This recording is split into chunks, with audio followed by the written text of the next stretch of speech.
11వ వచనం నుంచి 17వ వచనం వరకు ఉన్నటువంటి లేఖన భాగాన్ని మనం ధ్యానిద్దాం. ఇక్కడ చెప్పబడుతున్నటువంటి సందర్భం అన్నది మనకు అర్థం కావడానికి బైబిల్లో మీకు చివరిలో కొన్ని మ్యాపులు ఉంటాయి. క్రొత్త నిబంధన కాలంలో పాలస్తీనా అనే ఒక మ్యాప్ ఉంటుంది చూడండి. ఎక్కడ దొరుకుతుంది ఈ సన్నివేశం అనే దానికి? క్రొత్త నిబంధన కాలంలో పాలస్తీనా. ఆ మ్యాప్లో మీకు గలిలయ సముద్రం అని మధ్యలో ఒక గలిలయ సముద్రం అనే ఒక చిన్న రౌండ్ ఒకటి ఉంటుంది. గమనించారు లేదు? ఉందా? గలిలయ సముద్రం ఉందా? గలిలయ సముద్రానికి లెఫ్ట్ సైడ్లో మెగిద్దో అనే ఒక ప్రాంతం ఉందా? దాని కిందనే తిబిరయ అనే ఒక ప్రాంతం ఉందా? దాని కిందనే నజరేత్ అని ఒకటి ఉందా? దాని కింద తాబోరు కొండ అని ఉంది. దాని కింద ఉండేది ఏముంది? దాని కింద? కొత్త నిబంధన కాలపు పాలస్తీనా కనబడిందా? అందులో గలిలయ సముద్రం అని ఎగ్జాక్ట్గా మిడిల్లో చిన్న రౌండ్ ఉంటుంది. దానికి లెఫ్ట్ సైడ్లో మెగిద్దో కనబడిందా? దాన్ని ఆనుకొని, ఆ బోర్డర్ని ఆనుకొని మెగిద్దో. దాని కింద ఏముంది? తిబిరే అని ఉందా?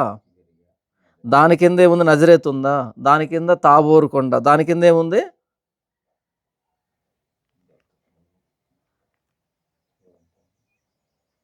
దాని కింద నాయీను అనే ప్రాంతం ఉందా?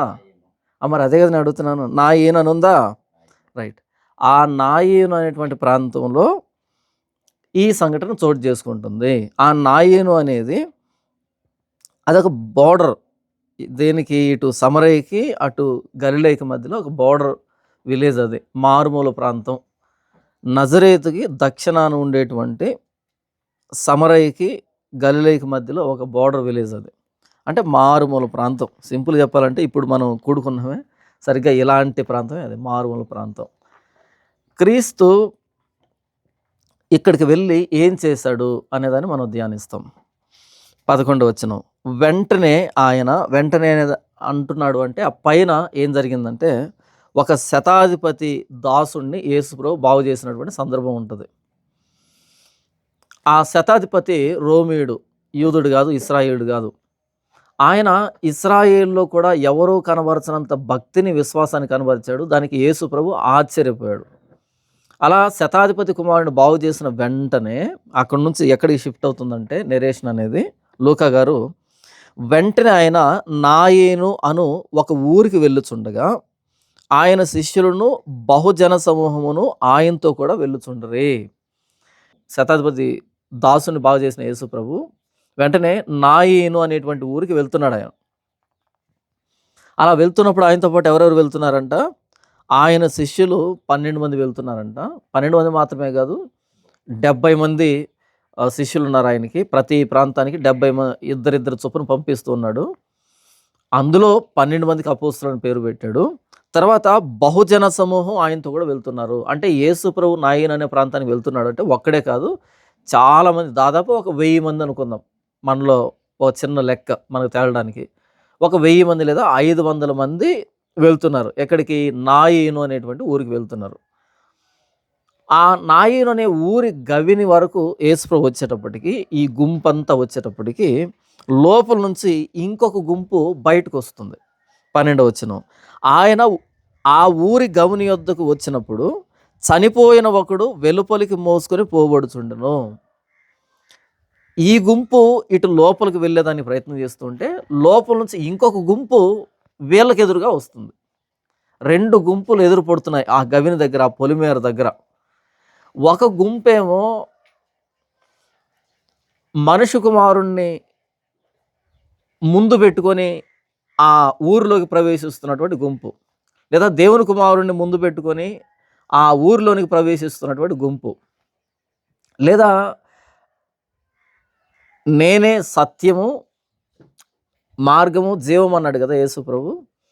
జీవాన్ని ముందు పెట్టుకొని వెంబడిస్తున్నటువంటి గుంపు ఒకవైపు అయితే, ఇటువైపు అయితే ఆ లోపల నుంచి ఏ గుంపు బయటకు వస్తుందంటే, ఆయన ఆ ఊరి గవిని వద్దకు వచ్చినప్పుడు చనిపోయిన ఒకడు వెలుపలికి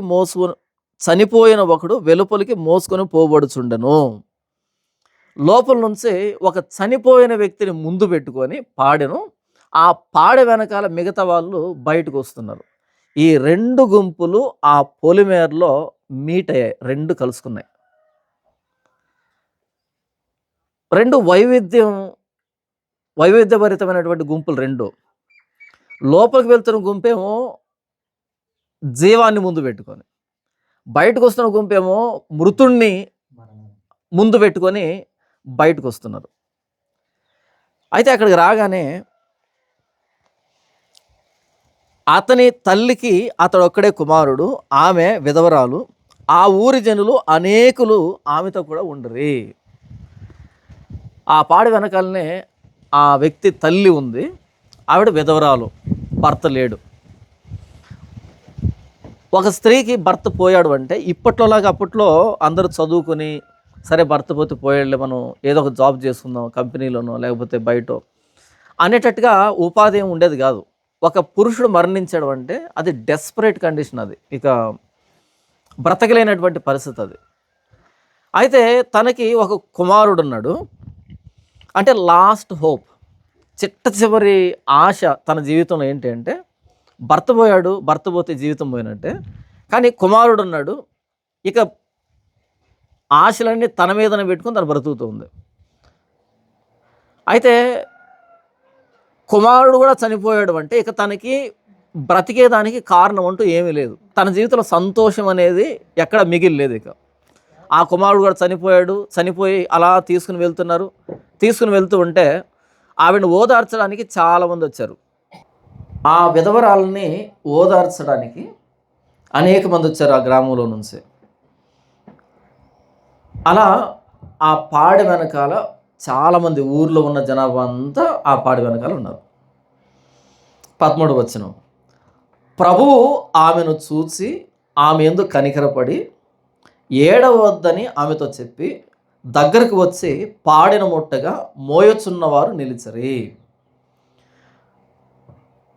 వాస్తవానికి యేసు ప్రభువుకి అక్కడ జరుగుతున్న కార్యక్రమానికి సంబంధం లేదు. ఆయన నాయీను అనేటువంటి ప్రాంతానికి ఎందుకు వెళ్తున్నాడు అంటే సువార్తను ప్రకటించడానికి. ప్రతి పట్టణంలోనూ ప్రతి పల్లెలోనూ మానవుడు ఎక్కడెక్కడున్నాడో అన్ని చోట్లకు వెళ్ళి ఆయన సువార్త ప్రకటించడానికి ఆయన వచ్చాడు ఈ లోకానికి. కాబట్టి ఆయన సువార్త ప్రకటించడానికి వెళ్తున్నాడు, జీవపు సమాచారాన్ని ప్రకటించడానికి వెళ్తున్నాడు. ఈ మృతుడితో ఆయన పని లేదు, ఈ గుంపుతో ఆయన పని లేదు. వీళ్ళెవరూ ఆయన పట్టించుకోలేదు, ఆయన పిలవనో లేదు. ఆయన పిలవనో లేదు. ఎందుకంటే వీళ్ళ కార్యక్రమంలో వీళ్ళు ఉన్నారు. ప్రభువు ఆమెను చూసి ఆమె యందు కనికరపడి, ప్రభువే చొరవ తీసుకొని, ప్రభువే ఆమెను చూసి ఆవిడ యందు కనికరపడి. ఎందుకు ఇక్కడ కనికరపడి అనేటువంటి మాట రాయబడింది అంటే, ఎందుకు ప్రభువే చొరవ తీసుకున్నాడు అనే మాట రాయబడింది అంటే, ఆ లోపలికి వస్తున్న ఆయన ఏం చేయగలడు అన్నది తనకి అవగాహన లేదు, తనకు తెలియదు. ఆ ఎదురుగా ఉన్న గుంపు ఎవరు, వారి ముందు నడుస్తున్న ఆ ప్రభువు ఎవరు, ఆయన ఏం చేయగలడు అనే విషయం తనకి అవగాహన లేదు. అవగాహన లేనప్పుడు ప్రభువే చొరవ తీసుకొని ఆవిడ దగ్గరికి వెళ్ళి ఆవిడ మీద కనికరపడి. చాలామంది దేవుణ్ణి ఏమనుకుంటారు అంటే, దేవుడు అంటే ఆయన ఒక అబ్సల్యూట్ మోరల్ బీయింగ్. ఆయన అంటే మనం ఎక్కడైతే నైతికంగా కొంచెం తక్కువ స్థాయిలో ఉంటాం నైతికంగా, కానీ దేవుడు అంటే పరిశుద్ధుడు. ఆయన మనం అస్సలు సమీపించలేం, ఆయనకు మనం సమాధానం చెప్పలేం. ఎలాగైతే ఒక స్కానింగ్ మెషిన్ దగ్గర నిలబడినప్పుడు జబ్బు ఉంటే జబ్బు ఉందని చెప్తుంది, లేకపోతే లేదని చెప్తుంది. అది ఒక మెషిన్కి మనం కోడింగ్ ఇచ్చినప్పుడు అది మంచి చెడ్డలు ఆలోచించదు, ఏ పరిస్థితుల్లో ఇలా జరిగిందన్నది ఆలోచించదు. అది ఒకసారి దానికి మనం టార్గెట్ ఫిక్స్ చేస్తే అది ఎంతటి విధ్వంసాన్నైనా సృష్టిస్తుంది కదా. అలా దేవుడు అంటే ఇక ఏం పట్టించుకోడు, తప్పు జరిగితే చంపేస్తాడు, మంచిగా ఉంటే తన దగ్గర తీసుకుంటాడు అనేటట్టుగా ప్రపంచం ఆయన్ని ఆలోచిస్తుంది కదా. కానీ బైబుల్ దేవుణ్ణి ఎలా చూపెడుతుంది అంటే, ఆయన కనికరం కలిగిన దేవుడు, మనిషి బాధని అర్థం చేసుకునే దేవుడు, మన సమస్యల్ని చూసే దేవుడు, మన స్థితిగతుల్ని గమనించే దేవుడు ఆయన ఏదో చాలా దూరంగా అంతరిక్షంలో ఎక్కడో ఉండి మనం ఎలాంటి పరిస్థితుల ద్వారా వెళ్తున్నాం, ఎలాంటి బాధల్లో వెళ్తున్నాం అనేది ఏమీ పట్టించుకోకుండా వీడు మంచి చేశాడా చెడ్డ చేశాడా ఈ రెండింటినే పట్టించుకొని వీటి ప్రకారంగానే స్పందించేటువంటి దేవుడు అనేటట్టుగా బైబిల్ చదువుతున్న మనకు కూడా మనసులో ఉంటుంది. ఇంకేం పట్టించుకోడు ఆయన అని కాదు, బైబిల్ అలా చెప్పట్లేదు. ఆయన మహోన్నతుడు బైబిల్ చెప్పింది, ఆయన మనకు అతీతుడు బైబిల్ చెప్పింది. అదే సమయంలో మనతో నివసించడానికి, మనతో ఉండడానికి, మనలో ఉండడానికి ఇష్టపడేటువంటి దేవుడు ఆయన. మన ప్రతి పరిస్థితిని తెలిసిన దేవుడు ఆయన, ప్రతి పరిస్థితిలోకి రావడానికి ఇష్టపడే దేవుడు ఆయన. రిలేషనల్ గాడ్ అంటారు ఆయన్ని, మనతో సంబంధం పెట్టుకునే దేవుడు ఆయన. కానీ మీరు క్రైస్తవ్యం బయటికి వెళ్తే దేవుడు అంటే ఎలా చూస్తారు? నేను ఆయన ఎదురుగా నిలబడినప్పుడు రెండే చూస్తాడు ఆయన, మంచా చెడ అంతే చూస్తాడు. ఇకేం పట్టించుకోడు, నా ఎమోషన్స్ని పట్టించుకోడు, నా భావోద్వేగాలని, నా పరిస్థితులను పట్టించుకోడు ఆయన. ఒక విధంగా పరిశుద్ధుడైనటువంటి ఒక నియంత్రణగా కనపడతాడు మిగిలినటువంటి వ్యవస్థల్లో దేవుడు. కానీ బైబిల్లో దేవుడు అలా కనిపించడు. ఆయన వ్యక్తిగతంగా మన జీవితంలోకి వచ్చి మన పక్కన ఉండి మన సమస్యలన్నింటినీ చూచేటువంటి దేవుడిగా కనపడతాడు ఆయన.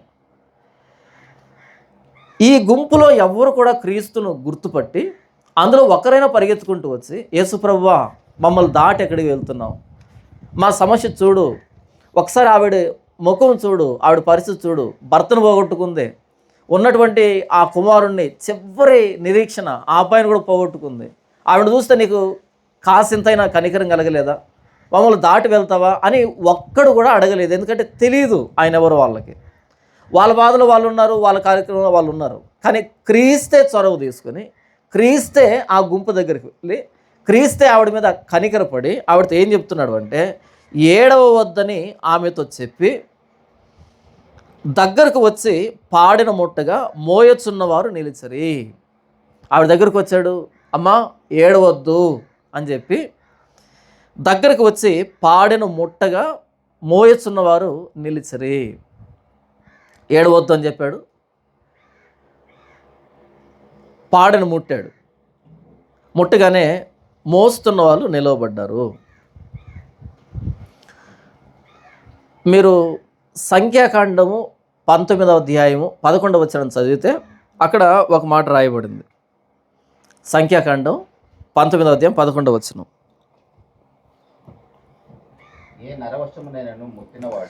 ఏ నర శవమునైనను ముట్టినవాడు వాడు 7 దినములు అపవిత్రుడై ఉండును.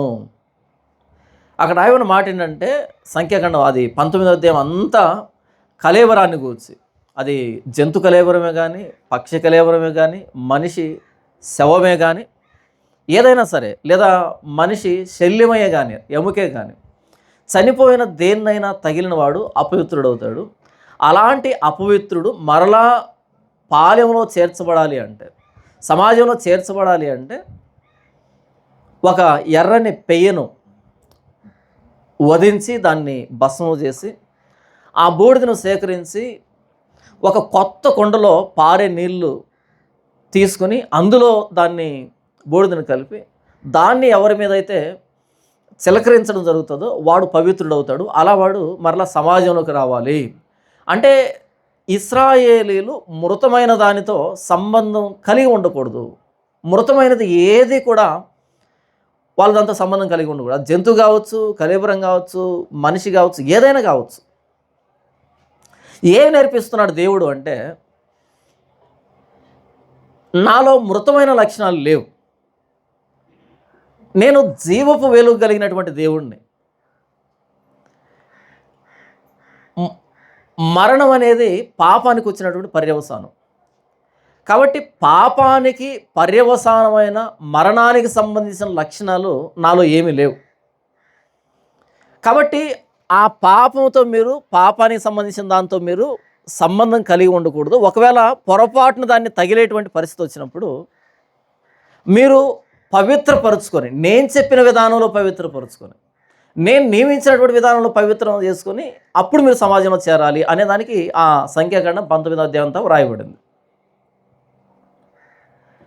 కాబట్టి యూదులు, భక్తి కలిగినటువంటి యూదులు కానీ, సాధారణమైన యూదులు కానీ, ఇశ్రాయేలు కళేబరాన్ని తగలడానికి చాలా వెనకాడతారు. అది దగ్గర సంబంధులైతే, సొంత కుటుంబీకులైతే అప్పుడు మాత్రమే తగిలేదానికి ఇష్టపడతారు. ఎందుకంటే సొంత వ్యక్తుల కోసం కొద్ది రోజులు అపవిత్రులుగా ఉందాం అనేటట్టుగా. కానీ మిగిలినటువంటి వ్యక్తుల్ని అస్సలు తగలరు. భక్తి కలిగినటువంటి యూదులు అస్సలు తగలరు. ప్రభువైన యేసుక్రీస్తు వారు ఆ పాడ మీద పడుకున్నటువంటి అబ్బాయిని తిరిగి లేపేటువంటి సామర్థ్యం ఉన్నప్పుడు, అంత శక్తి ఉన్నప్పుడు ఆయన దూరంగా నిలవబడి తన పవిత్రతను పోగొట్టుకోకుండా దూరంగా నిలవబడి, చిన్నవాడ లెమ్ము అంటే లేస్తాడు కదా.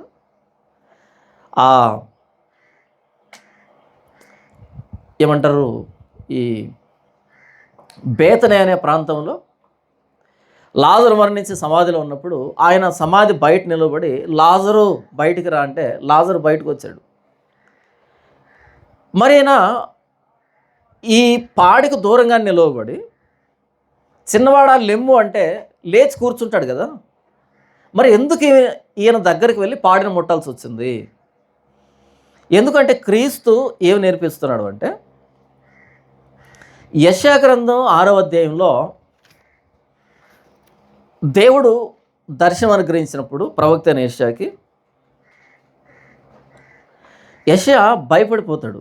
అయ్యో, నేను నశించుతని, రాజును సైన్యములకు అధిపతి అయిన యెహోవాను నేను కన్నులారా చూచితిని, నేను అపవిత్రమైన పెదవులు గలవాడును, అపవిత్రమైన పెదవులు గల జనుల మధ్య నివసించువాడును అని ఆయన కేక వేసినప్పుడు, తన మీద తాను శ్రమను ప్రకటించుకున్నప్పుడు, ఎందుకంటే దేవుని సన్నిధిలోకి మనం వెళ్ళే కొద్దీ మనలో మనకు పరిశుద్ధత కనిపించదు, అపవిత్రత మాత్రమే కనిపిస్తుంది. దేవుని దగ్గరికి వచ్చే కొద్దీ మనలో మంచితనం కనిపించదు. మనకి దేవుని పరిశుద్ధతను నిదానించి చూసే కొద్దీ మనలో పరిశుద్ధత కనిపించదు. దేవుని దగ్గరికి మనం రాలేదు అనే దాని గుర్తు ఏంటంటే మనలో చాలా మంచితనం కనపడుతుంది. నేను మంచివాడిని, నేను పలానా విషయంలో అనేది మనకు అర్థమవుతుంటుంది. నేను చాలా మంచివాడిని, చాలా మంచి పనులు చేస్తున్నాను, నాకు మంచి సాక్ష్యం ఉంది అనేటట్టుగా. దాని అర్థం ఏంటంటే నువ్వు దేవుణ్ణి అర్థం చేసుకోవట్లేదు, దేవుణ్ణి స్పృశించట్లేదు, నువ్వు ఆయన దర్శించట్లేదు. ఎప్పుడైతే నువ్వు దేవుణ్ణి దర్శించే దాంట్లో దగ్గరకు వస్తూ ఉంటావో మంచితనం కనబడకుండా పోతుంది. ఇది లిట్మస్ పేపర్ టెస్ట్. మనకి లిట్మస్ పేపర్ టెస్ట్ అంటారు దీన్ని. బైబిల్ చాలా స్పష్టంగా చెప్పింది, నీతిమంతులు లేడు, ఒక్కడు లేడు. నీతిమంతులు లేడు. మనలో మనకు ఏదైనా నీతి కనిపించింది అంటే దేవుని అర్థం చేసుకోవడం మానేసామని అర్థం. ఏ మంచితనం లేదు మనలో. అలా ప్రవక్త అయిన యెషయా కూడా ఆయన ఎప్పుడైతే దేవుని దర్శనం చూశాడో, నేను అపవిత్రమైన పెదవులు గలవాడను, అపవిత్రమైన పెదవులు గల జనుల మధ్య నివసించువాడను, నేను నశించుతని అని కేకలు వేశాడు కదా. ఎప్పుడైతే మనలో అపవిత్రత ఉంటుందో మనం నాశనానికి సిద్ధమయ్యామని అర్థం. దేవుని సన్నిధి మనల్ని చంపేస్తుందని అర్థం. అలా యెషయా కేకలు వేస్తున్నప్పుడు భయపడి ఆ శరాపుల్లో ఒకడు ఎగిరి వెళ్ళి ఆ బలిపీఠం మీద నుంచి కారుతో తీసిన నిప్పును తీసుకుని వచ్చి ఆయన పెదవులకు తగిలించినప్పుడు, ఈ నిప్పు నీ పెదవులకు తగిలింది కాబట్టి నీ పెదవులు ఇప్పుడు పవిత్రములయ్యాయి అనే మాట ప్రకటించడం జరిగింది. యెషయా అపవిత్రుడు దేవుని సన్నిధానంలో నిలిచినప్పుడు.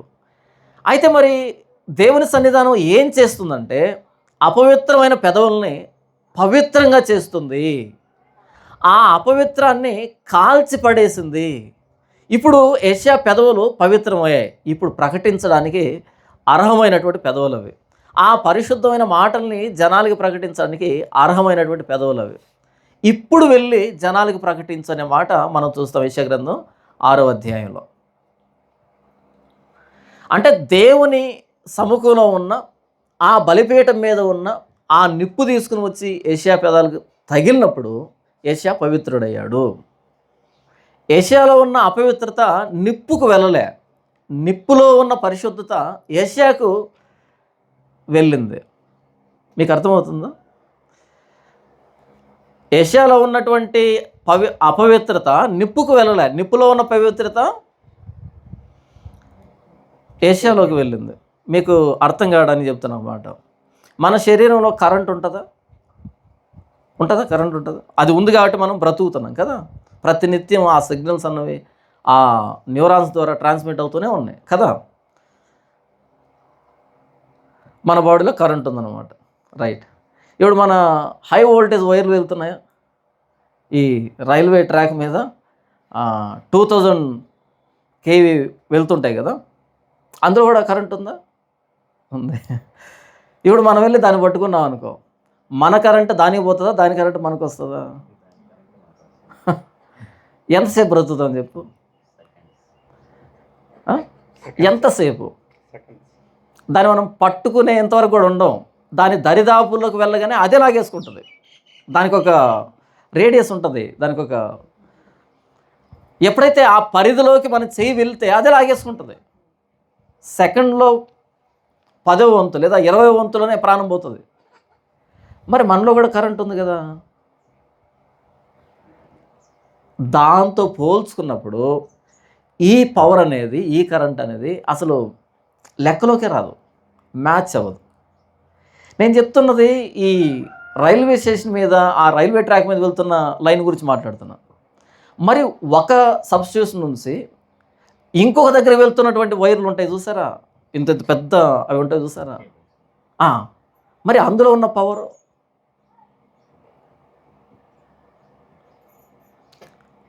మనలో ఉన్నది దాంట్లోకి వెళ్ళదు, దాంట్లో ఉన్నది మనల్ని చంపడేస్తాయి కదా. యెషయా ఎప్పుడైతే నేను అపవిత్రుణ్ణి అని కేకలు వేశాడో, ఆ బలిపీఠం మీద నుంచి తీయబడినటువంటి నిప్పు ఆయన పెదాలు తగిలినప్పుడు అందులో ఉన్న పవిత్రత యెషయాకు అంటుకుంది తప్ప యెషయాలో ఉన్నటువంటి అపవిత్రత నిప్పుకు అంటుకోలే. ఇది దర్శనం, యెషయా చూసినటువంటి దర్శనం ఇది. ఆ దర్శనంలో ఉండేటువంటి ఆ నిప్పు ఏదైతే ఉందో ప్రభువైన యేసుక్రీస్తు వారు, ఆయన ఇప్పుడు సమాజంలో తిరుగుతున్నాడు. ఆ దర్శనంలో కనబడినటువంటి నిప్పు ఇప్పుడు ఎక్కడున్నాడు? ఆయన సమాజంలో శరీరాన్ని ధరించుకొని తిరుగుతున్నాడు. ఆయన ఇప్పుడు ఆయన్ను ఎవరు తగిలినా, ఆయన ఎవరిని తగిలినా, ఆయన్ను ఎవరు తగిలినా, ఎవరిలో నుంచి ఎవరికి ఆ పవర్ అనేది ట్రాన్స్ఫర్ అవుతుంది? ప్రభువులో ఉండేటువంటి ప్రభావం అన్నది అవతలకు వెళ్ళి అవతల వ్యక్తికి జీవం కావాలంటే జీవం ఇస్తుంది, స్వస్థత కావాలంటే స్వస్థత ఇస్తుంది, దయ్యాన్ని వెళ్ళగొట్టాలంటే దయ్యాన్ని వెళ్ళగొడుతుంది, ఏమి కావాలన్నా సరే చేస్తుంది. అందుకే ప్రభువైన యేసుక్రీస్తు తర్వాత అధ్యాయం మనం చూస్తాం.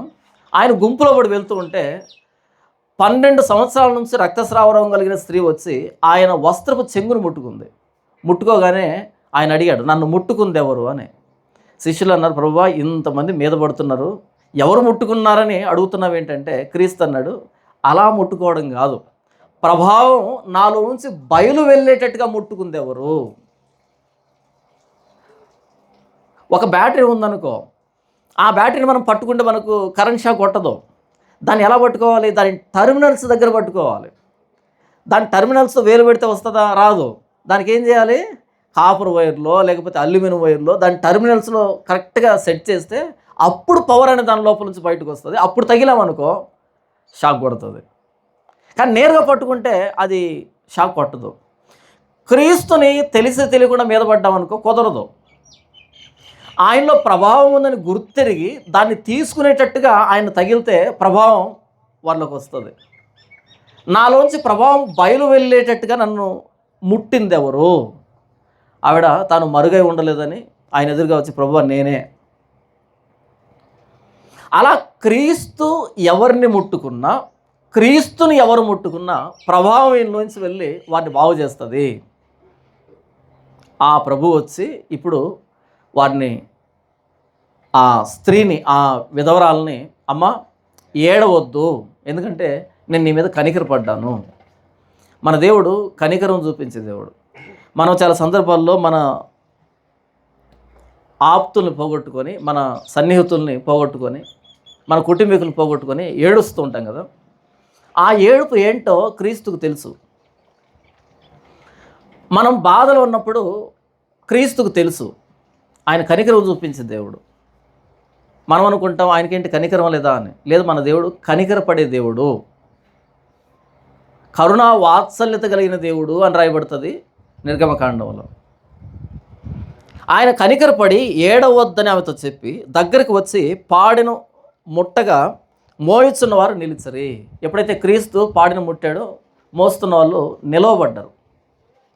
ఎందుకు ఆయన ముట్టుకున్నాడు అంటే, ఈ మరణం అనే అపవిత్రత నన్ను అపవిత్రపరచదు. ఈ మరణం అనే అపవిత్రత నన్ను అపవిత్రపరచదు. ఇది మిమ్మల్ని అపవిత్రపరుస్తుంది, నన్ను అపవిత్రపరచదు. నేను మరణాన్ని ముట్టుకున్నప్పుడు నేను అపవిత్రుడిని కావడానికి రాలే, మరణం అనే అపవిత్రతను పూర్తిగా తీసివేయడానికి వచ్చాను ఈ లోకానికి. నేను మరణాన్ని లేకుండా చేయడానికి వచ్చాను అనేదాని గుర్తుగా ఆయన పాడిని ముట్టుకున్నప్పుడు, ఆయన తగిలినప్పుడు మోస్తున్న వాళ్ళు నిలవబడ్డారు. ఆయన చిన్నవాడ లెమ్మని నీతో చెప్పుచున్నాను అనగా ఆ చనిపోయిన వాడు లేచి కూర్చుండి మాటలాడసాగెను. అలా పాడిన ముట్టి ఒక మాట చెప్పాడు ఆయన, చిన్నవాడ లెమ్ము. ఎప్పుడైతే ఆయన ఆ మాట అన్నాడో వెంటనే ఆ వ్యక్తి లేచి కూర్చుండి మాట్లాడసాగెను. వెంటనే లేచి కూర్చొని మాట్లాడుతున్నాడు పాడి మీద నుంచి. ఇదేం తెలియజేస్తుందంటే క్రీస్తులో ఉన్నటువంటి అధికారం.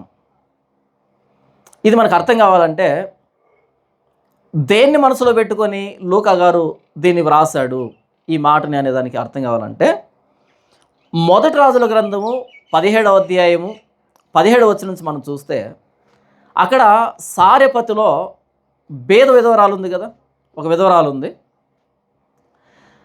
అయితే ఒకానొక రోజు తన కొడుకు మరణించాడు. మరణించిన వెంటనే ఏలియాకు సమాచారం చెప్పింది. ఏలియా ఆ అబ్బాయిని మేడగదిలోకి తీసుకుని వెళ్ళి ఆ అబ్బాయిని ఆ మంచం మీద పరుండబెట్టి ముమ్మారు ప్రార్థన చేశాడు ప్రభువుకి. ముమ్మారు ప్రార్థన చేయగానే ఆ బిడ్డ తిరిగి లేచాడు. అలా తీవ్రంగా ప్రార్థన చేస్తే 3 సార్లు ప్రార్థన చేస్తే ఆ బిడ్డ బ్రతికాడు.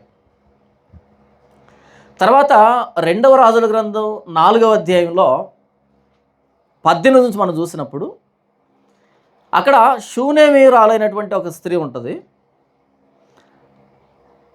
తన భర్త ముసలితనంలో పుట్టినటువంటి కుమారుడు ఆ అబ్బాయి చనిపోతాడు.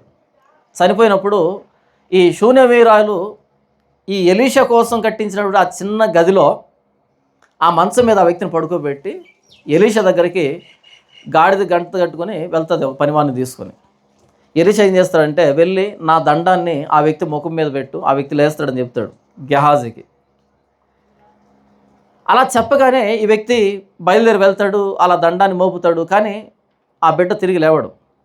అప్పుడు ఎలీషానే వెళ్ళి ఆ బిడ్డ మీద తాను పడుకొని తన ముఖం మీద తన ముఖం పెట్టి, తన కళ్ళ మీద పెట్టి, తన చేతుల మీద తన చేతులు పెట్టి అలా ఆ వ్యక్తి మీద తను పడుకొని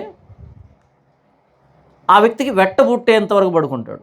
మరలా లేచి ఇటు అటు తిరిగి మరలా పడుకుంటాడు. మరలా పడుకుంటే అప్పుడు బిడ్డ 7 మార్లు తుమ్మి తిరిగి లేస్తాడు. అప్పుడు ఆ తల్లికి అప్పగిస్తాడు. ఈ 2 సందర్భాల్లో వీళ్ళు అలా వచ్చి ఆ బిడ్డని చిన్నవాడా లెమ్ము అని పిలవలే. ఏలియా తీవ్రంగా ప్రార్థన చేశాడు, ప్రభువా నీ సేవకుని ఆదరించిన కుటుంబం ఇది, ఈ కుటుంబంలో ఎలాంటి నష్టం జరగకూడదు, నీ కార్యం జరిగించమని తీవ్రంగా ప్రార్థన చేశాడు. ముమ్మారు ప్రార్థన చేశాడు. అప్పుడు బిడ్డ బ్రతికాడు. ఎలీషా 2 సార్లు తాను పరుచుకొని ప్రార్థన చేశాడు. అప్పుడు బిడ్డ బ్రతికాడు. ఈ 2 సందర్భాల్లో వీళ్ళిద్దరూ సేవకులుగా కనబడుతున్నారు, దేవుని సేవకులుగా ప్రవక్తలుగా కనబడుతున్నారు తప్ప వీళ్ళకి అధికారం ఉన్నట్టుగా మనకు కనిపించట్లేదు. వీళ్ళు దేవుణ్ణి వేడుకున్నారు, వాళ్ళని బ్రతికించారు తప్ప వాళ్ళకి అధికారం ఉన్నట్టుగా మనకు అనిపించట్లేదు. కానీ ఇక్కడ ప్రభువైన యేసుక్రీస్తు ఆ పాడిని ముట్టి, చిన్నవాడా లెమ్మని నీతో చెప్పుచున్నాను అనగా, ఇక్కడ యేసుప్రభు ప్రార్థన చేశాడా? ఎలాంటి ప్రార్థన చేయలేదు, ఎలాంటి డెమాన్స్ట్రేషన్ ఇవ్వలేదు. పాడిని ముట్టుకున్నాడు, చిన్నవాడా లే అన్నాడు. లే అనగానే లేచి కూర్చున్నాడు. అంటే ప్రభువైన యేసుక్రీస్తు మాటకు ఉండేటువంటి ప్రభావం, అధికారం. అంటే ఆయన ప్రవక్త కాదు, ప్రవక్తకు మించి. ఒకవేళ అక్కడ యేసు ప్రభు వచ్చి ప్రార్థన చేసి తిరిగి లేకుంటే కనుక, గతంలో మనం ఏలియాను చూసాం, ఆ తర్వాత ఎలీషాను చూసాం, ఇప్పుడు యేసు ప్రభువు అంతే. మన ఇస్లాం సహోదరులు ఉన్నారు, వాళ్ళు ఏమంటారు అంటే యేసు ప్రభుని ప్రవక్త అని పిలుస్తారు. వాళ్ళు ఆయన ప్రవక్తగా అంగీకరిస్తారు తప్ప దేవుడిగా అంగీకరించరు. యేసు ప్రభు గురించి మీరు ఏమైనా చెప్పని వింటారు, కానీ ఎంతవరకు చెప్పాలి? ప్రవక్త అనేటువంటి పరిధిలోనే మాట్లాడితే ఏమైనా వింటారు. వాళ్ళు కూడా బోధించుకుంటారు, వాళ్ళ బోధనల్లో బోధించుకుంటారు క్రీస్తుని గురించి. బైబిల్లో లేని కొన్ని అద్భుతాలను వాళ్ళు మాట్లాడుకుంటారు యేసు ప్రభు గురించి, ఆయన చిన్నతనంలో అలా చేశాడు ఇలా చేశాడని. కానీ ఒక గీత గీసుకున్నారు. ఎంతవరకు అంటే ఆయన ప్రవక్త అనే గీత గీసుకొని దాన్ని దాటరు వాళ్ళు. ఆ ప్రవక్త కూడా ఎవరు? వాళ్ళు గౌరవించేటువంటి ప్రవక్త కంటే తక్కువ ప్రవక్త. అంతవరకు గీత గీసుకున్నారు, అంతవరకు మాట్లాడుకుంటారు. ఆ తర్వాత మాట్లాడరు వాళ్ళు. ఆ తర్వాత మనం మాట్లాడితే మనల్ని ఏమంటారంటే వాళ్ళు ఈ దైవద్రోహులు అంటాం కదా, అంటే దేవదోషం చేసేవాళ్ళు, దేవుణ్ణి తక్కువ చేసి మాట్లాడేవాళ్ళు. అలాంటి పాపం అంటే క్షమాపణ లేనటువంటి పాపం కింద పడేస్తారు మనం. ఎందుకని? ప్రవక్తను తీసుకుని వెళ్ళి దేవుడు అంటున్నారు, దేవుడితో సమానునిగా చేస్తున్నారు అనేటట్టుగా మనం క్షమింపరాని పాపం చేసిన వాళ్ళ కింద లెక్కేస్తారు వాళ్ళు. సరే, వాళ్ళు మనల్ని గురించి ఏమనుకున్నా పర్లేదు, వాళ్ళ వ్యక్తిగతం అది.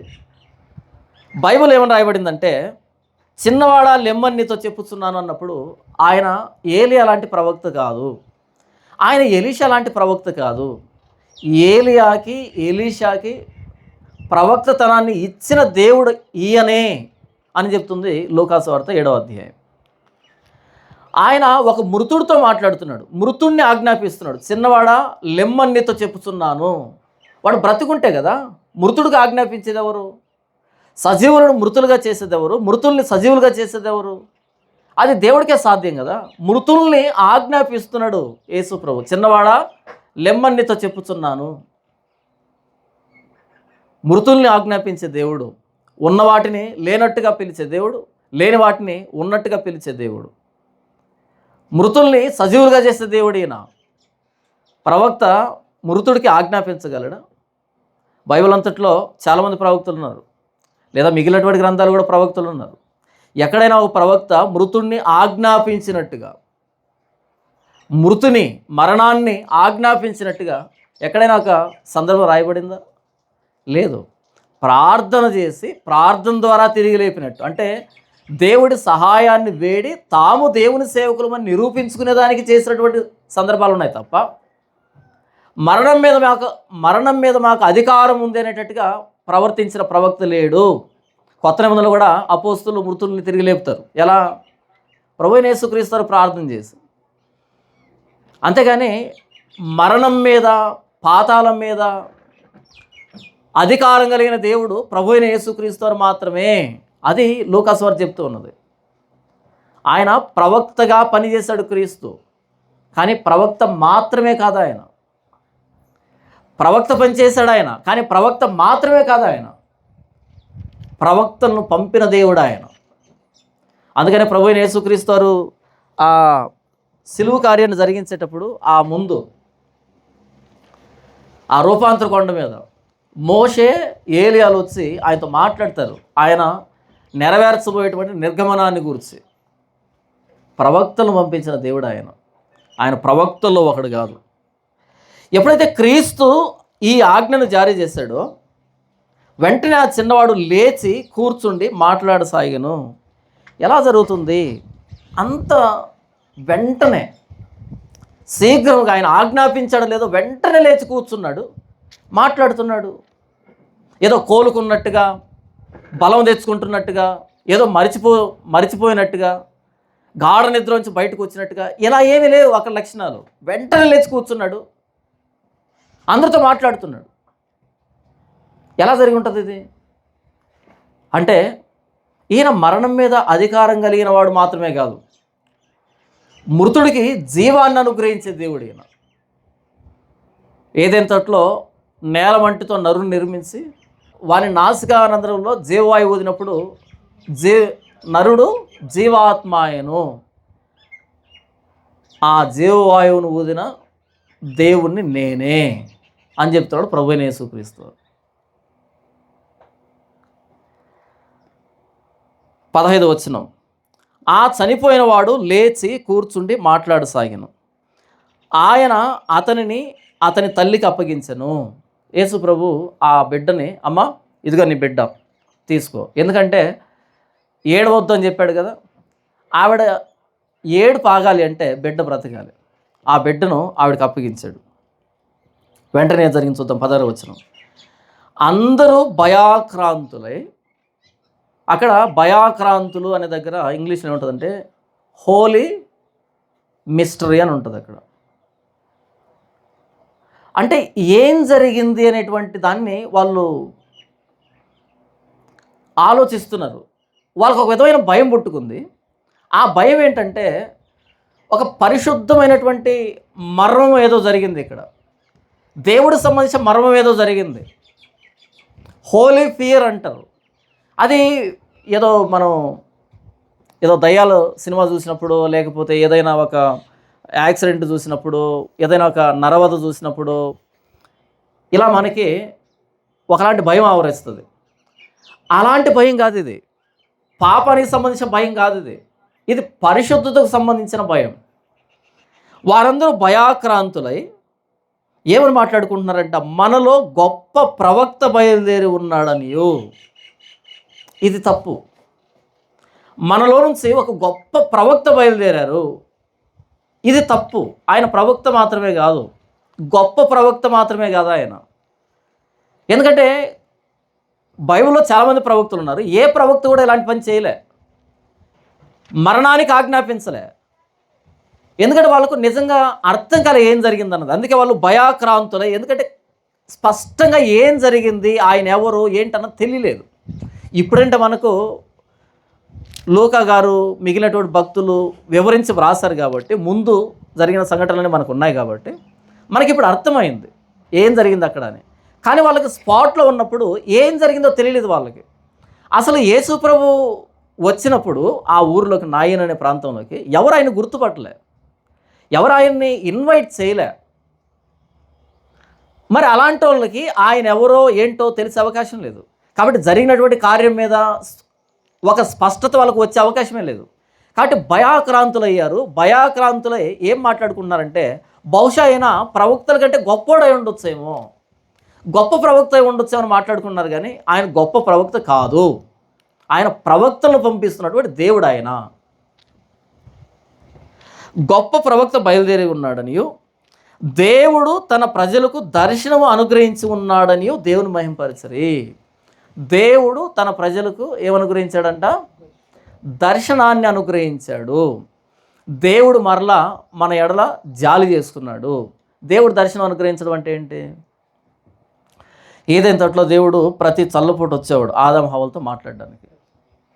అలా వచ్చి వాళ్ళతో మాట్లాడేవాడు ఆయన. ఎప్పుడైతే వాళ్ళు పాపం చేశారో వాళ్ళు వెళ్ళి దాక్కునే పరిస్థితి, దేవుని ఎదురు రాకుండా దాక్కునేటువంటి పరిస్థితి వచ్చింది. అలా దేవునికి దాక్కున్నారు వాళ్ళు పాపాన్ని బట్టి. అలా దేవుడు వాళ్ళు ఎదురుగా రావడం మానేశాడు పాపాన్ని బట్టి. అక్కడే కదా మరణం వచ్చేది, ఏం తోటలోనే కదా. ఆ తర్వాత దేవుడు నేరుగా అందరికీ దర్శనం ఇచ్చేటువంటి పరిస్థితులు తగ్గిపోయాయి. వాళ్ళు దేవుని దగ్గరికి రావాలంటే ఒక బలి పశువుని తీసుకొని రావాలి, అలా క్షమాపణ పెడుతూ రావాలి. తర్వాత ప్రత్యక్ష గుడారం వచ్చింది, తర్వాత దేవాలయం వచ్చింది. ఆ దేవాలయం అన్నా ప్రత్యక్ష గుడారం అన్నా సరే దేవుడు మనుషులతో నివసించేటువంటి స్థలం అది, దేవుని కనుదృష్టి నిలిచేటువంటి స్థలం అది. ఎవరైనా దేవుణ్ణి చూడాలి అంటే అక్కడికి రావాలి. ఏషియాకు దర్శనం వచ్చింది అక్కడే కదా, ఆయన చొక్కా అంచులు దేవాలయాన్ని నిండుకున్నాయి అని రాయబడింది కదా. అయితే ఇక్కడ వీళ్ళు ఏం మాట్లాడుకుంటున్నారు అంటే, ఆ ఏదైనా తోటలో కనబడకుండా వెళ్ళిన దేవుడు పాపాన్ని బట్టి మరలా మనకు దర్శనాన్ని అనుగ్రహించాడు ఈ కార్యం రూపంలో. దేవుడు మరలా మన ఊరికి వచ్చాడు అని మాట్లాడుకోవడం ప్రారంభించారు వాళ్ళు. ఎందుకంటే మరణం అన్నది పాపానికి వచ్చిన పర్యవసానం. ఆ మరణాన్ని రివర్స్ చేస్తున్నాడు అంటే, వెనక్కి తిప్పుతున్నాడు అంటే ఆయన దేవుడై ఉంటాడు తప్ప మనిషి అయి ఉండడు. ఇదే మనకి ఆదికాండం 3:15 నీ సంతానానికి స్త్రీ సంతానానికి వైరం కలుగజేస్తాను, అది నిన్ను మడిం మీద కొడితే నీవు దాన్ని తల మీద కొడతావు అనేటువంటి మాట రాయబడింది. అంటే మరణానికి కారణమైనటువంటి అపవాది ఓడిపోతుంది.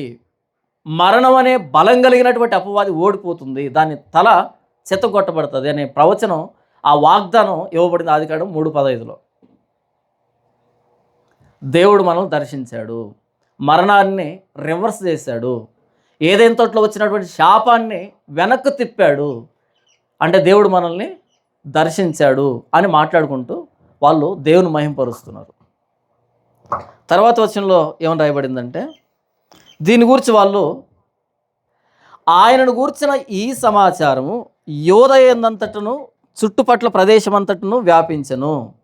ఈ సమాచారం అన్నది యోదయలోను చుట్టుపక్కల ప్రతి ప్రాంతంలో వ్యాపించింది. ఈ సమాచారం ఏమని?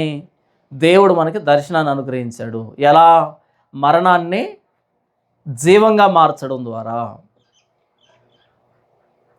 అలా దేవుడు మన యందు కనికరపడ్డాడు అనే సమాచారాన్ని చుట్టుపక్కల అందరికీ ప్రకటించుకున్నారు, మాట్లాడుకున్నారు. ఎందుకంటే అది చిన్న విషయం కాదు దాచిపెట్టడానికే. ఏదైనా తోటలో వచ్చిన శాపాన్ని దేవుడు రివర్స్ చేస్తున్నాడు, దాని గురించి మాట్లాడుకున్నారు. ఇక్కడ ఈ విధవరాలు ఎవరైతే ఉందో ఈవెన్ని బైబిల్ పండితులు ఎవరితో పోల్చారు అంటే హ్యుమానిటీతో పోల్చారు, మనుష్య జాతితో పోల్చారు. అంటే ఎలాంటి నిరీక్షణ లేనటువంటి, ఎలాంటి ధైర్యం లేనటువంటి అలాంటి ఒక మానవ జాతితో ఆ విధవరాలను పోల్చడం జరిగింది. ఆ విధవరాలు అంటే భర్త లేడు.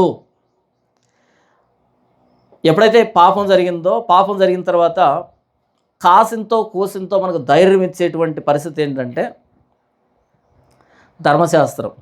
ఈ ధర్మశాస్త్రాన్ని బట్టి పరిశుద్ధులుగా నీతిమంతులుగా చేయబడితే దేవుని ఎదుట నిలవబడవచ్చు అనేటువంటి ధర్మశాస్త్రం ఇవ్వబడింది.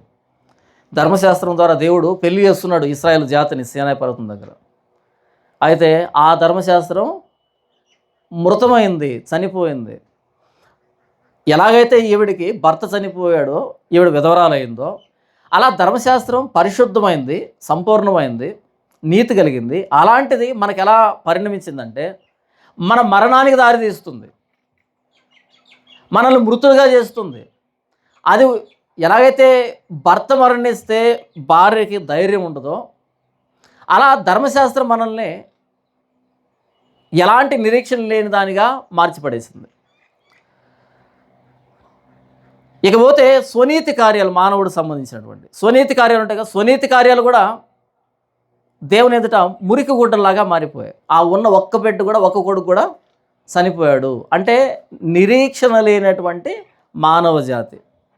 ఆ నాయున్ అనేటువంటి గ్రామాన్ని ఎలా వర్ణించారు అంటే ఈ ప్రపంచంతో, మానవ సమాజంతో పోల్చారు. మొత్తం మానవ జాతి ఏ నిరీక్షణ లేనిదై, ఏ ధైర్యము లేనిదై, మరణం అనే శాపాన్ని కలిగి ఈ ప్రపంచంలో ఉన్నప్పుడు, మరణానికి సిద్ధమై వెళ్తున్నప్పుడు, అందరూ నరకానికి సిద్ధమై వెళ్తున్నప్పుడు ఈ ప్రపంచంలో నుంచి ఎలాగైతే ఆ మృతుని ముందు పెట్టుకుని వెనకాల వెళ్తున్నారో అలా ఈ పాప ప్రపంచంలోనికి దేవుని జనితైక కుమారుడు, ఓన్లీ బిగాటెన్ సన్, ఒక్కడై ఉన్న ఆయన కుమారుడు ఈ లోకానికి ప్రవేశించాడు శరీరధారిగా. మృతమైనటువంటి ప్రపంచంలోనికి ఆయన ప్రవేశించాడు, మృతిలోనికి ప్రవేశించాడు. ఇక్కడ చదవబడినటువంటి సందర్భంలో క్రీస్తు ఆ నాయను అనేటువంటి పొలిమేర దగ్గరకు వచ్చినప్పుడు ఆ ఒక్కడైన కుమారుణ్ణి తిరిగి లేపాడు, ఆ విధవరాలికి ఇచ్చాడు. అలా తిరిగి లేపడం అన్నది పునరుద్ధానం అని బైబిల్ చెప్తుంది. అయితే నిజంగా చరిత్రలో మనం చూస్తే దేవుని ఒక్కడై ఉన్న కుమారుడు అలా మృతుడై తిరిగి లేస్తే తప్ప ఆ పాడి మీద ఉన్నటువంటి వ్యక్తిలాగా మనమంతా మృతులంగా ఉన్నాం. మన పాపముల చేతను అపరాధముల చేతను చచ్చిన వారమై ఉన్నాం. ఆ ఒక్క కుమారుడిని ప్రభువైన యేసుక్రీస్తు తిరిగి లేపి ఆ విధవరాలకి ఇచ్చాడు. ఇందులో మనకు వచ్చిన ఉపయోగం లేదు.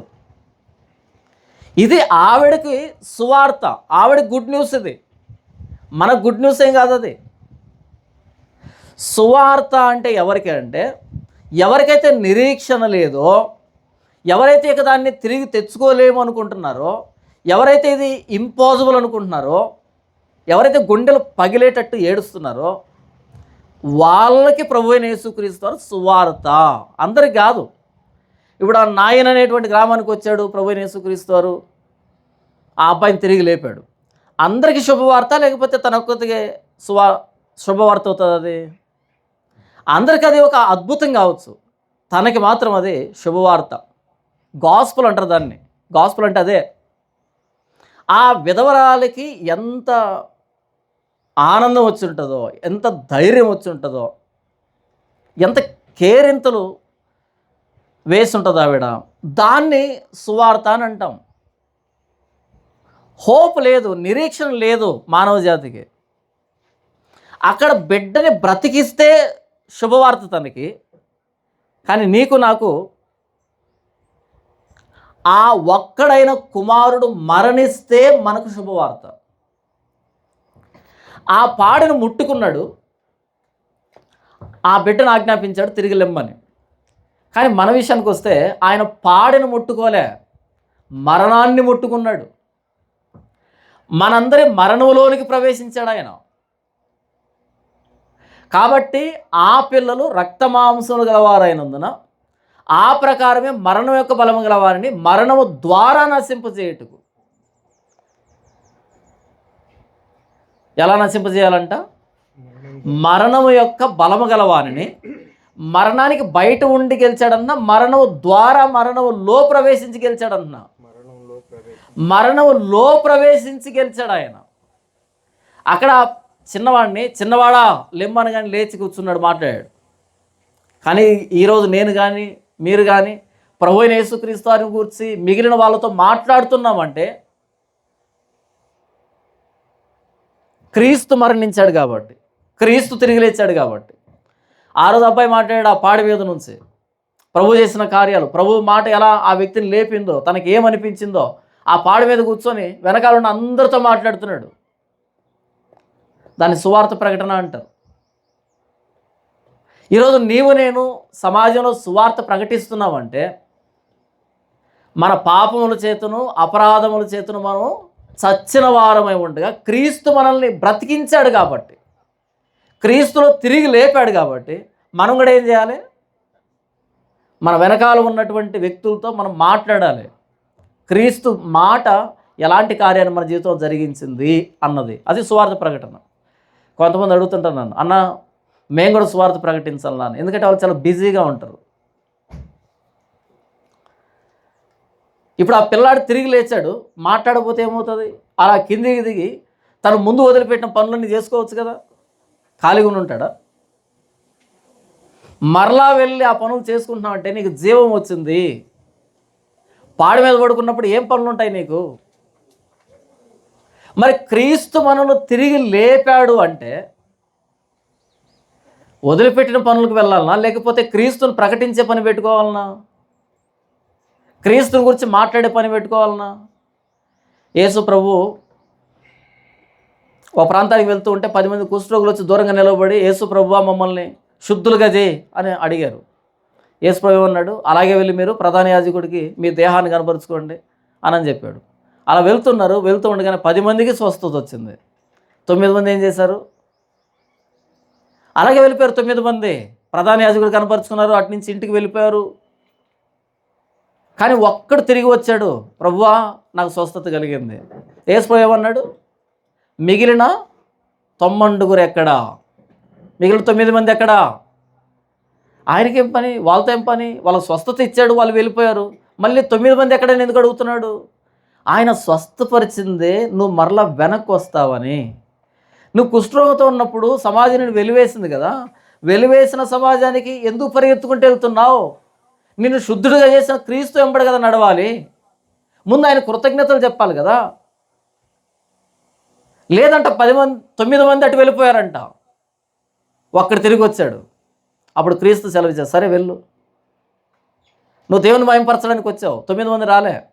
ఎందుకు క్రీస్తు మనల్ని సమాధి స్థితి నుంచి తిరిగి లేపాడు అంటే, ఎందుకు క్రీస్తు కుష్ఠరోగులుగా మనల్ని తిరిగి లేపాడు అంటే, దేనికి? దేవుని మహిమపరచడానికి, ఆయన కార్యాన్ని ప్రచురపరచడానికి. ఆయన ఎలాంటి అధికారం గలవాడో, మన మృతమైన స్థితి నుంచి ఎలా సజీవులుగా చేశాడో ఇతరులకు ప్రకటించడానికి, ఆయన సాక్షిగా సమాజంలో తిరగడానికి ఆయన తిరిగి లేపాడు. అన్న మేము కూడా సువార్త ప్రకటించాలన్నా? బ్రతుకుంటే ప్రకటించు, ఇంకా మృతుడు అయితే అక్కర్లేదు. మృతుడు సువార్త ప్రకటించిన ఉపయోగం లేదు. నిజంగా బ్రతికించాడు అంటే తిరుగు సమాజంలో ప్రకటించు సువార్తని, ఇది నీ భాగ్యం. మానవ జాతికి నిరీక్షణ అనేది లేదు. క్రీస్తు ఆ నాయను అనేటువంటి ఆ ఊరికి ఆ రోజు రాకపోయి ఉండి ఉంటే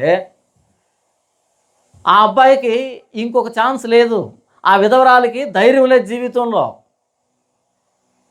ఆ విధవరాలకి అవమానం, భర్తను పోగొట్టుకున్నప్పుడు అవమానం, బిడ్డను పోగొట్టుకున్నప్పుడు అవమానం. బ్రతికి ఉన్న జీవోత్సవంలాగా ఉండేదే.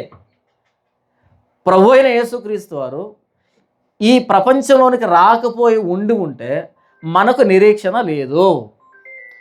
మన వెనకాల ఎంత గుంపు ఉన్నా సరే, కొన్ని వేల మతాలనే గుంపులు ఉన్నా సరే మనల్ని ఓదార్చలేవు. ఓదార్స్తాయా?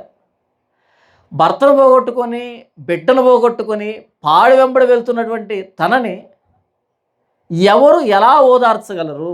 ఏ మాటలతో ఓదార్చగలరు? ఆ లోటు తీరుతుందా? ఆ లోటు తీరదు, అట్టుండాల్సిందే. కాబట్టి పాపాన్ని చేసి పాపాన్ని పర్యవసానంగా మరణాన్ని తెచ్చుకున్న మనం ఆ ఏదైనా తోట నుంచి వెళ్తున్నాం నిత్య నాశనానికి.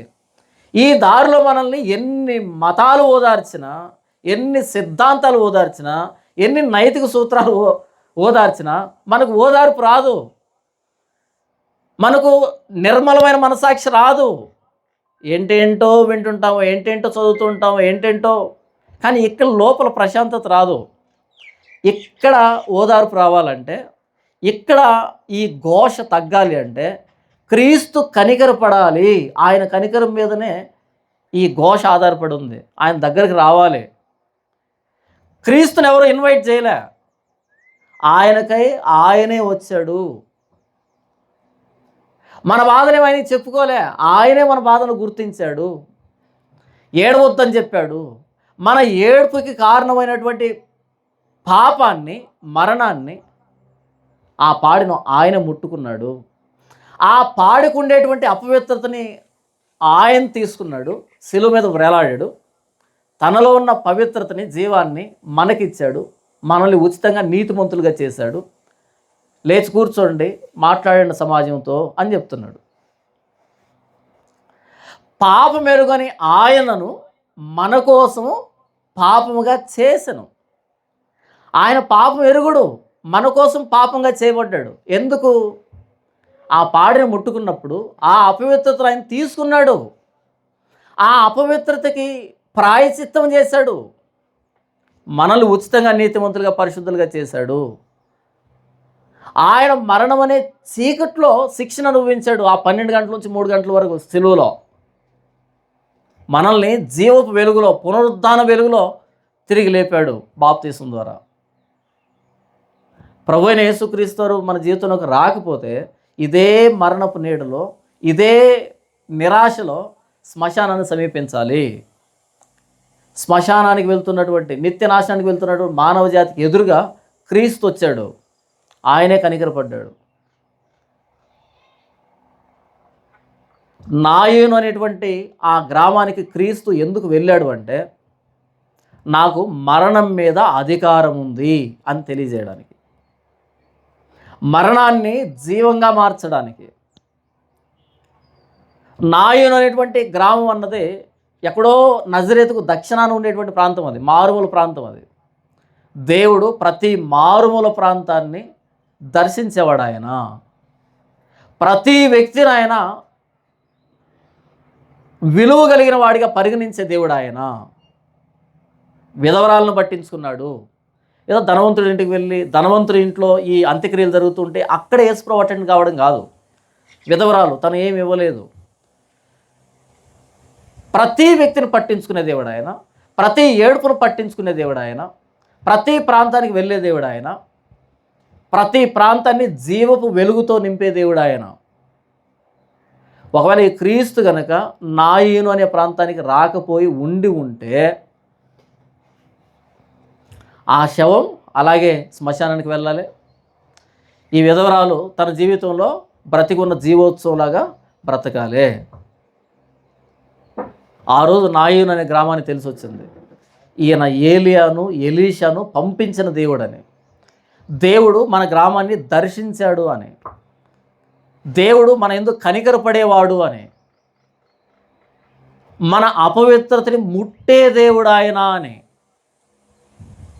మనం లోకంలో చూస్తే మనం ముట్టుకుంటే దేవుడు మైలు పడతాడు అనేటువంటి సిద్ధాంతాలు ఉన్నాయి. మనం ముట్టుకుంటే దేవుడు మైలు పడతాడని ద్వారాలు మూసినటువంటి సందర్భాలు ఉన్నాయి. దేవుడు మైలుపడడు. ఆయన పరిశుద్ధత మన మైలను తీసివేస్తుంది. ఆయన పవిత్రత మన అపవిత్రతను తీసివేస్తుంది. మనల్ని ముట్టుకుంటేనే, మనం ముట్టుకుంటేనే ఆయన అపవిత్రుడైతే ఇక మనల్ని ఎవరు బాగు చేసేది? కాబట్టి ప్రభు అయిన యేసుక్రీస్తు వారు మన అపవిత్రతను తగిలే దేవుడు ఆయన. ఎందుకంటే మనల్ని పవిత్రులుగా చేయడానికి. ఆయన మనల్ని తగిలాడు అంటే ఎంత ప్రేమది, ముట్టుకున్నాడంటే ఎంత ప్రేమ అది. నాయన్ అనే గ్రామంలో మనం క్రీస్తు పాడిని ముట్టుకోవడం మాత్రమే చూసాం. అలా ఆ సందర్భం ముందుకెళ్తూ ఎక్కడి దాకా వచ్చాగిందంటే క్రీస్తు మన మరణాన్ని రుచించే దగ్గరికి, సమాధిలోకి వెళ్ళినటువంటి స్థితి. మన మరణాన్ని రుచించాడు ఆయన శిలువ మీద. తగలడం మాత్రమే కాదు, క్రీస్తు తిరిగి లేచాడు. ఆయన పునరుద్ధానాన్ని మనకిచ్చాడు. పునరుద్ధానం వెలుగునిచ్చాడు మనందరికీ. ఈ మానవ జాతి క్రీస్తును అంగీకరించేంత వరకు, క్రీస్తుని వాళ్ళు దర్శించేంత వరకు, లేదా క్రీస్తు సువార్త వారిని దర్శించేంత వరకు ఎన్ని మతాలు వారి చుట్టూ వారిని ఆవరించినా వారిని ఓదార్చడానికి, ఈ పాప భీతి నుంచి, ఈ మరణ భీతి నుంచి వాళ్ళను ఓదార్చడానికి, ధైర్యపరచడానికి ఎన్ని మతాలు ప్రయత్నం చేసినా ఆ భయం పోదు, అలాగే ఉంటుంది. క్రీస్తు రావాలి, క్రీస్తు వారిని ఏడవద్దని చెప్పాలి, క్రీస్తు మరణం, ఆయన పునరుద్ధానం వాళ్ళకి అర్థం కావాలి. అంతవరకు ఈ మరణ భయం అన్నది మానవ జాతిని విడిచిపోదు. నాయన్ అనే ప్రాంతంలో ఒక్కడిని తిరిగి లేపాడు ఆయన. అది తాత్కాలికం. తర్వాత ఆ వ్యక్తి మరణించాడు. ఆ ఒక్కడైన కుమారుడిని తిరిగి లేపాడు. తాత్కాలికం. అది తన మహిమను బయలుపరచడానికి, తన శక్తిని బయలుపరచడానికి. కానీ ఆయన సిలువుకు అప్పగించబడి తిరిగి లేచాడు. చూసావా? ఇది అందరి పునరుద్ధానం క్రీస్తులో. అందరి పునరుద్ధానం క్రీస్తులో. బ్రతికి ఆయన యందు విశ్వాసం ఉంచిన వాడు చనిపోయినను తిరిగి లేస్తాడు. ఇది అందరి పునరుద్ధానం. దీన్ని సువార్త అని పిలుస్తారు. అందుకని ప్రభు అయిన యేసుక్రీస్తు మనకు ఆజ్ఞ జారీ చేస్తాడు. ఏమనంటే, మీరు సర్వలోకానికి వెళ్ళి సర్వ సృష్టికి సువార్త ప్రకటించండి. నమ్మి బాప్తీసం పొందినవాడు రక్షింపబడతాడు, నమ్మని వానికి శిక్ష విధించబడుతుంది. ప్రతి ప్రాంతానికి, ప్రతి వ్యక్తికి ఈ ప్రభు అయిన యేసుక్రీస్తు వారి సువార్త వెళ్ళాలి. ఆయన తిరిగి లేచాడు, ఆయన తిరిగి లేచాడని. ఇక్కడ మనం లూకాసువార్త 7వ అధ్యాయం చూస్తే ఆ 17వ వచనంలో, ఆయనను గూర్చిన ఈ సమాచారము యోదయందంతటా చుట్టుపట్ల ప్రదేశం అంతటిని వ్యాపించను. ఆయనను గూర్చిన ఈ సమాచారం, ఏ సమాచారము? ఒక విధవరాలి కుమారుణ్ణి తిరిగి లేపాడు అనేటువంటి సమాచారం యోదయలోను చుట్టుపక్కల ప్రతి ప్రాంతంలో వినపడిందంట. ఒక్కడిని తిరిగి లేపితే ఇంత సమాచారం వ్యాప్తి చెందితే, మరి క్రీస్తే తిరిగి లేస్తే అది చారిత్రాత్మకమైతే ఎక్కడెక్కడ వినపడాలి ఈ సువార్త? ఎంతమందికి వినపడాలి ఈ సువార్త? ఎవరు తీసుకుని వెళ్తారు ఈ సువార్తని? ఎవరు ప్రకటిస్తారు ఈ సువార్తని? ఇది మనందరి బాధ్యత. తీసుకుని వెళ్ళాలి. ప్రపంచం ఆ పాడెను మోసుకుని వచ్చినట్టుగా మృతమైనటువంటి సిద్ధాంతాలను మోసుకుని వెళ్తున్న నరకానికి. మనం అటువైపు ఒక గుంపు, ముందెవరున్నారు? పాడె. ఇటువైపు ఒక గుంపు ఉంది, ముందెవరున్నారు? క్రీస్తున్నారు. ఈ క్రీస్తుని మనం ప్రపంచానికి తీసుకుని వెళ్తే, ఆయన ఎక్కడ తీసుకుని వెళ్తే అక్కడ జీవపు వెలుగు ప్రకాశిస్తుంది. అటువైపు వ్యక్తులేమో పాడెలను మోసుకుని వస్తున్నారు ప్రపంచానికి, మృతమైన సిద్ధాంతాలని. జీవపు వెలుగు కలిగిన క్రీస్తుని, మృతి మీద, మరణం మీద అధికారం కలిగిన క్రీస్తుని, మరణాన్ని గెలిచిన క్రీస్తుని మనం ఎందుకు మోసుకొని పోకూడదు? మనం ఎందుకు తీసుకొని పోకూడదు? యూదయలోను చుట్టుపక్కల ప్రతి ప్రాంతంలోనూ క్రీస్తు ఆ రోజు గణపరచబడ్డాడు అంటే వాళ్ళు భయాక్రాంతులయ్యారు, దాన్ని ఆలోచించారు. ఇలాంటి కార్యం మనం ఎప్పుడు చూడలేదని ఆలోచించారు. ఆ తేడా అర్థమైంది. అప్పుడు దాన్ని ఇతరులకి వాళ్ళు ప్రకటించగలిగారు, తీసుకుని వెళ్ళగలిగారు. ప్రపంచానికి క్రీస్తు మాత్రమే దిక్కు. క్రీస్తు కనికరాన్ని వేడుకోవడం తప్ప ఇక వేరే అవకాశం లేదు ఈ ప్రపంచానికి. ఏ స్వనీతి కార్యాలు మనల్ని రక్షింపలేవు దేవుని ఉగ్రత నుంచి, ఈ మరణ భయం నుంచి, ఈ పాప పర్యవసానం నుంచి ఎవ్వరు మనల్ని విడిపించలేరు. మృతిని గెలిచిన క్రీస్తు మనల్ని కనికరపడితే తప్ప, కనికరం చూపెడితే తప్ప మనకు ధైర్యం లేదు. దేవుని ఉగ్రత నుంచి మనం తప్పించుకోలేము. కాబట్టి క్రీస్తు మనల్ని కనికరించే దేవుడు. ఆయన కనికరించి మన కోసం శిలువలో ప్రాణం పెట్టాడు తప్ప మనం డిమాండ్ చేస్తే కదా ఆయన శిలువలో ప్రాణం పెట్టాడు. అసలు తెలియదు ఆయన గురించి మనకి. ఇప్పుడు మనం యేసు ప్రభువు గురించి ప్రకటించుకుంటున్నామా? ఒకప్పుడు మనం క్రీస్తుని వెదకలే. మా పాపాన్ని తీసివేసేవారని క్రీస్తుని వెదకలే మనం. ఆయనే మనల్ని వెతుక్కుంటూ వచ్చాడు. బహుశా అబ్బాయి ఏ సమయాన్ని చనిపోయాడో, ఏ సమయానికి అంత్యక్రియలు జరుగుతున్నాయో, ఏ సమయానికి బయటకు వస్తాడో ఎవరికి తెలియదు, ఒక క్రీస్తుకు తప్ప. వాళ్ళు ఆ ఊర్లోంచి బయటకు రావడం, ఈయన వాళ్ళని ఎదుర్కోవడం. క్రీస్తు తన సమయంలో చేసినటువంటి కార్యం ఇది. అక్కడ ఉన్నటువంటి లోపల ఉన్న గుంపు కానీ బయట ఉన్న గుంపు కానీ ఎవరికి ఐడియా లేదు, ఇది ఎవరికి ఆలోచన లేదు. ఇది క్రీస్తు తన ప్రణాళికలో తన సమయంలో దర్శించినటువంటి సమయం అది. క్రీస్తు ఏదో పని మీద వెళ్తూ ఉంటే ఈ వ్యక్తి తారసపడితే తిరిగి లేపలే. క్రీస్తు వచ్చిందే ఈ సన్నివేశం కోసం. నాయను అనేటువంటి ప్రాంతానికి క్రీస్తు ఎందుకు వచ్చాడు అంటే, మృతి మీద, మరణం మీద తనకు అధికారం ఉందని నాయను అనే గ్రామం ద్వారా సమస్త ప్రపంచానికి తెలియాలి. సమస్త ప్రపంచానికి చాటింపు వేయబడాలి సువార్త రూపంలో అనేదానికి క్రీస్తు దర్శించాడు. నశించిన దానిని వెదకి రక్షించుటకు మనిషి కుమారుడు ఈ లోకానికి వచ్చాడు. ఆ నశించి సమాధికి వెళ్తున్నటువంటి వ్యక్తిని తిరిగి లేపడానికి క్రీస్తు నాయను అనేటువంటి గ్రామానికి వెళ్ళాడు. ఆయన మన జీవితంలో కూడా ఒకరోజు వచ్చాడు క్రీస్తు. మనం అనుకుంటే ఆయన రాలే. ఆయన అనుకున్న సమయంలో ఆయన మన జీవితంలోకి వచ్చాడు. ఎందుకు ఆయన వచ్చాడు అంటే, మన ద్వారా ప్రపంచానికి ప్రభువైన యేసుక్రీస్తు ప్రకటించబడ్డానికి, ఆయన జీవపు వెలుగు ప్రకాశించడానికి మనల్ని ఆధారం చేసుకొని, ఆయన మహిమ వెదజల్లబడ్డానికి, మన జీవితంలో ఉన్నటువంటి ఆ నిరాశ, నిస్పృహలు, ఆ దుఃఖము, ఆ ఏడుపు, ఆ బాధ నివారణ కావడానికి, మనం కన్నీళ్లు తుడుచుకోవడానికి మన బాధల్లో నుంచి. లూకా సువార్త 7వ అధ్యాయము 11వ వచనం నుంచి 17వ వచనం వరకు ఇది ప్రభువైన యేసుక్రీస్తు వారి సిలువని చూపెడుతున్నటువంటి ముంగుర్తు.